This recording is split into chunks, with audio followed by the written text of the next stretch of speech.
Hey YouTube, it's me, Melissa, and today is Tuesday, April 24th, and it's time for my 9-week post-op update.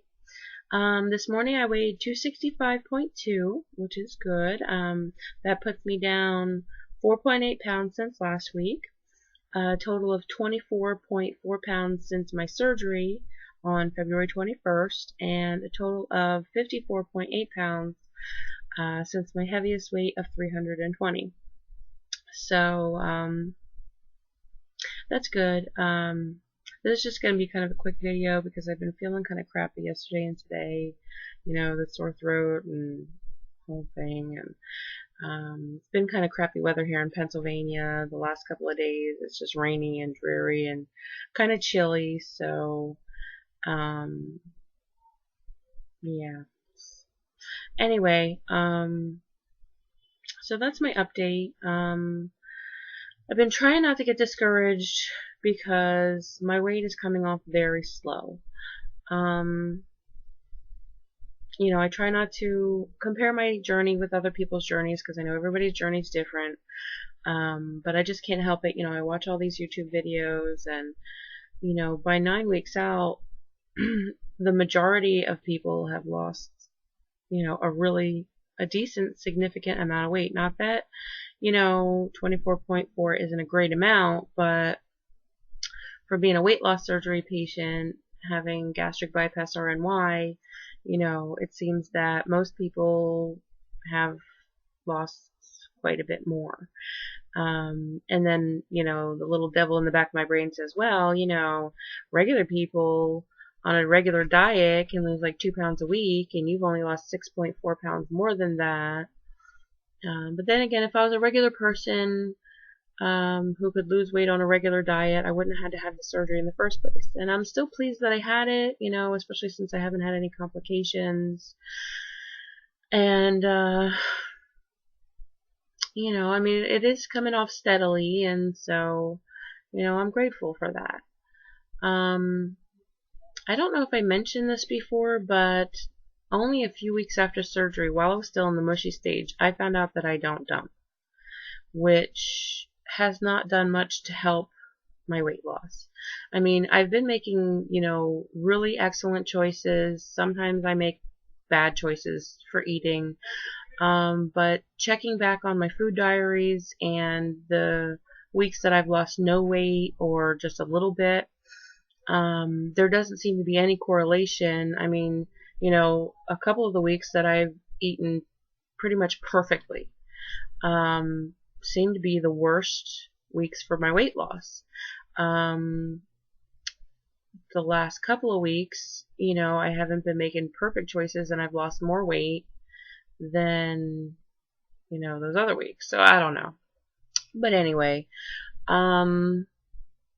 yeah, I found out that I don't dump because I was given information on an ice cream dessert that had 12 sugars, and I was like, awesome, because I've been dying to have ice cream.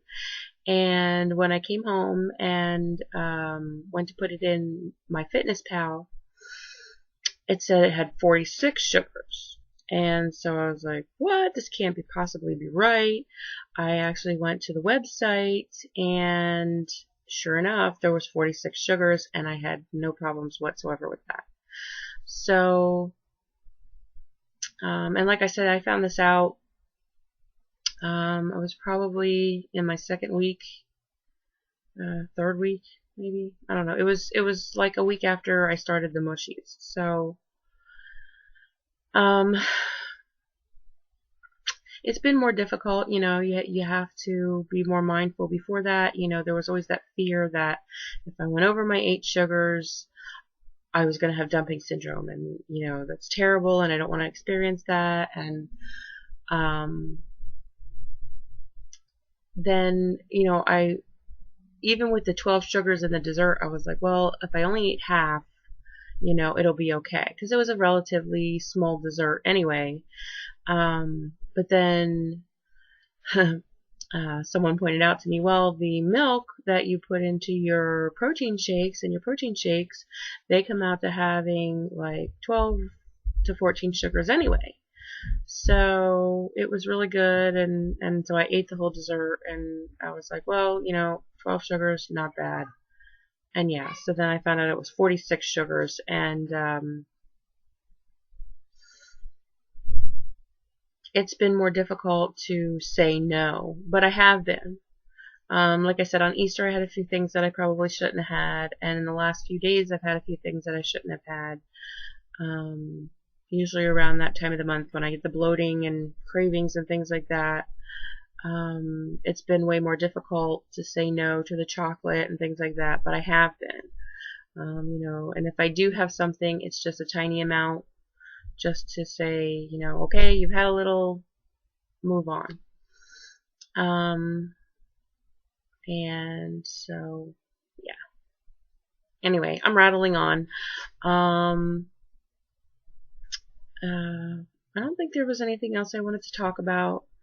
Oh, there was one thing. I know I had mentioned before that Amelia, Massage Goddess, she was doing a competition for the Genghis Grill weight loss thing. And she did really awesome. She totally kicked butt. She didn't win, but she's a winner in my book because she totally lost a ton of weight. However, there were a bunch of haters on there saying terrible things about her. And this one particular person really, basically she said that since Amelia had had gastric bypass, all she has to do is wake up in the morning and breathe to lose weight. And a significant amount. Actually, she said, and a lot of it. And I'm like, wow, all of us, weight loss surgery patients, did you know that all we have to do is wake up and breathe and lose weight? I didn't know that. Here all this time I've been busting my butt to make good food choices and get in plenty of water and lots of protein and low carbs and exercise my butt off, and all this time I've only had to wake up and breathe. I got a couple of words for ignorant people like that, but I'll keep them to myself since my mom said if you don't have anything nice to say, don't say anything at all. But I did want to mention it to you all because, we're all going to run across people like that, and it's frustrating, especially when you've been working really hard for little results. So anyway, that's my rant, and I hope everybody's doing great. And I hope you have a great week, and I'll talk to you again soon. Bye.